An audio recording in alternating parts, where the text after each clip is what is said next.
The Alchemist by H.P. Lovecraft. High up, crowning the grassy summit of a swelling mound whose sides are wooded near the base with the gnarled trees of the primeval forest, stands the old chateau of my ancestors. For centuries, its lofty battlements have frowned down upon the wild and rugged countryside about, serving as a home and stronghold for the proud house whose honoured line is older even than the moss-grown castle walls. These ancient turrets, stained by the storms of generations and crumbling under the slow yet mighty pressure of time, formed in the ages of feudalism one of the most dreaded and formidable fortresses in all France. From its machicolated parapets and mounted battlements barons, counts, and even kings had been defied, yet never had its spacious halls resounded to the footsteps of the invader. But since those glorious years all is changed. A poverty but little above the level of dire want, together with a pride of name that forbids its alleviation by the pursuits of commercial life, have prevented the scions of our line from maintaining their estates in pristine splendor. And the falling stones of the walls, the overgrown vegetation in the parks, the dry and dusty moat, the ill-paved courtyards and toppling towers without, as well as the sagging floors, the worm-eaten wainscots, and the faded tapestries within, all tell a gloomy tale of fallen grandeur. As the ages passed, first one, then another of the four great turrets were left to ruin, until at last but a single tower housed the sadly reduced descendants of the once mighty lords of the estate. It was in one of the vast and gloomy chambers of this remaining tower that I, Antoine, last of the unhappy and accursed Comtes de C, first saw the light of day, 90 long years ago. Within these walls, and amongst the dark and shadowy forests, the wild ravines and grottos of the hillside below, were spent the first years of my troubled life. My parents I never knew. My father had been killed at the age of 32, a month before I was born, by the fall of a stone somehow dislodged from one of the deserted parapets of the castle. And my mother having died at my birth, my care and education devolved solely upon one remaining servitor, an old and trusted man of considerable intelligence, whose name I remember as Pierre. I was an only child, and the lack of companionship which this fact entailed upon me was augmented by the strange care exercised by my aged guardian in excluding me from the society of the peasant children, whose abodes were scattered here and there upon the plains that surround the base of the hill. At the time Pierre said that this restriction was imposed upon me because my noble birth placed me above association with such plebeian company. Now I know that its real object was to keep from my ears the idle tales of the dread curse upon our line, that were nightly told and magnified by the simple tenantry as they conversed in hushed accents in the glow of their cottage hearths. Thus isolated and thrown upon my own resources, I spent the hours of my childhood in poring over the ancient tomes that filled the shadow-haunted library of the chateau, and in roaming without aim or purpose through the perpetual dusk of the spectral wood that clothes the side of the hill near its foot. It was perhaps an effect of such surroundings that my mind early acquired a shade of melancholy. Those studies and pursuits which partake of the dark and occult in nature most strongly claimed my attention.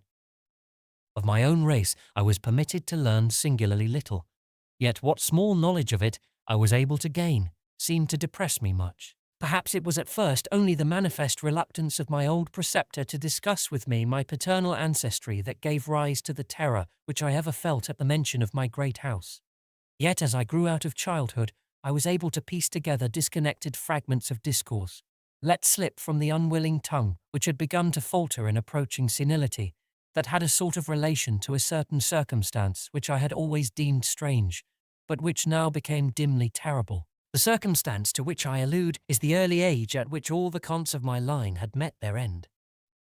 Whilst I had hitherto considered this but a natural attribute of a family of short-lived men, I afterward pondered long upon these premature deaths, and began to connect them with the wanderings of the old man, who often spoke of a curse which for centuries had prevented the lives of the holders of my title from much exceeding the span of 32 years.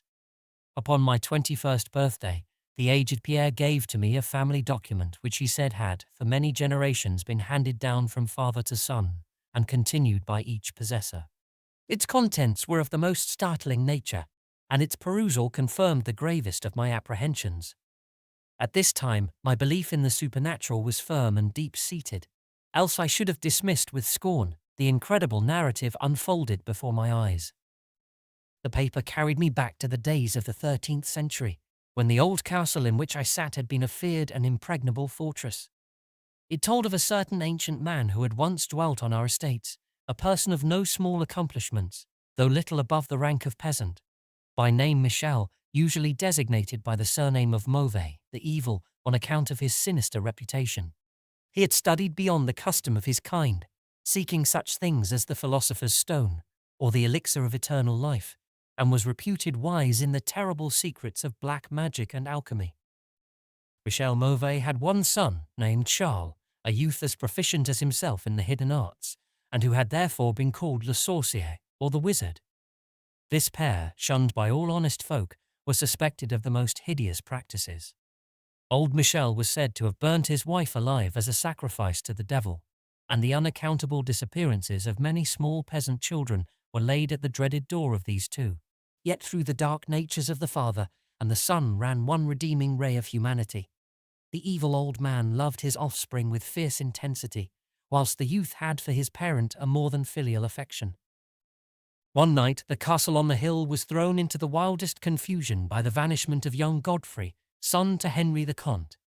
A searching party, headed by the frantic father, invaded the cottage of the sorcerers, and there came upon old Michel Mauvais, busy over a huge and violently boiling cauldron. Without certain cause, in the ungoverned madness of fury and despair, the Comte laid hands on the aged wizard, and ere he released his murderous hold his victim was no more. Meanwhile, joyful servants were proclaiming the finding of young Godfrey in a distant and unused chamber of the great edifice, telling too late that poor Michel had been killed in vain. As the Comte and his associates turned away from the lowly abode of the alchemists, the form of Charles Le Sorcier appeared through the trees. The excited chatter of the menials standing about told him what had occurred, yet he seemed at first unmoved at his father's fate. Then, slowly advancing to meet the Comte, he pronounced in dull yet terrible accents the curse that ever afterward haunted the house of C. May ne'er a noble of thy murderous line survive to reach a greater age than thine, spake he, when, suddenly leaping backwards into the black wood, he drew from his tunic a phial of colourless liquid, which he threw into the face of his father's slayer as he disappeared behind the inky curtain of the night. The Comte died without utterance and was buried the next day, but little more than 32 years from the hour of his birth. No trace of the assassin could be found, though relentless bands of peasants scoured the neighbouring woods and the meadow land around the hill. Thus time and the want of a reminder dulled the memory of the curse in the minds of the late Comte's family, so that when Godfrey, innocent cause of the whole tragedy, and now bearing the title, was killed by an arrow whilst hunting at the age of 32, there were no thoughts save those of grief at his demise. But when, years afterward, the next young Comte, Robert by name, was found dead in a nearby field from no apparent cause, the peasants told in whispers that their seigneur had but lately passed his 32nd birthday when surprised by early death. Louis, son to Robert, was found drowned in the moat at the same fateful age, and thus down through the centuries ran the ominous chronicle.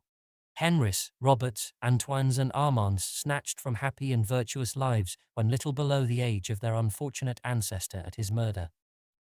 That I had left at most but 11 years of further existence was made certain to me by the words which I read. My life, previously held at small value, now became dearer to me each day as I delved deeper and deeper into the mysteries of the hidden world of black magic. Isolated as I was, modern science had produced no impression upon me, and I laboured as in the Middle Ages, as rapt as had been old Michel and young Charles themselves in the acquisition of demonological and alchemical learning. Yet read as I might, in no manner could I account for the strange curse upon my line. In unusually rational moments, I would even go so far as to seek a natural explanation, attributing the early deaths of my ancestors to the sinister Charles Le Sorcier and his heirs. Yet having found upon careful inquiry that there were no known descendants of the alchemist, I would fall back to occult studies, and once more endeavour to find a spell that would release my house from its terrible burden. Upon one thing I was absolutely resolved. I should never wed, for since no other branches of my family were in existence, I might thus end the curse with myself. As I drew near the age of 30, old Pierre was called to the land beyond. Alone I buried him beneath the stones of the courtyard about which he had loved to wander in life. Thus was I left to ponder on myself, as the only human creature within the great fortress, and in my utter solitude my mind began to cease its vain protest against the impending doom, to become almost reconciled to the fate which so many of my ancestors had met. Much of my time was now occupied in the exploration of the ruined and abandoned halls and towers of the old chateau, which in youth fear had caused me to shun, and some of which, old Pierre had once told me, had not been trodden by human foot for over 4 centuries. Strange and awesome were many of the objects I encountered. Furniture, covered by the dust of ages and crumbling with the rot of long dampness, met my eyes. Cobwebs in a profusion never before seen by me were spun everywhere, and huge bats flapped their bony and uncanny wings on all sides of the otherwise untenanted gloom. Of my exact age, even down to days and hours, I kept a most careful record, for each movement of the pendulum of the massive clock in the library told off so much more of my doomed existence. At length I approached that time which I had so long viewed with apprehension. Since most of my ancestors had been seized some little while before they reached the exact age of Comte Henry at his end, I was every moment on the watch for the coming of the unknown death. In what strange form the curse should overtake me, I knew not. But I was resolved, at least, that it should not find me a cowardly or a passive victim. With new vigor I applied myself to my examination of the old chateau and its contents. It was upon one of the longest of all my excursions of discovery in the deserted portion of the castle, less than a week before that fatal hour which I felt must mark the utmost limit of my stay on earth, beyond which I could have not even the slightest hope of continuing to draw breath, that I came upon the culminating event of my whole life. I had spent the better part of the morning in climbing up and down half-ruined staircases in one of the most dilapidated of the ancient turrets.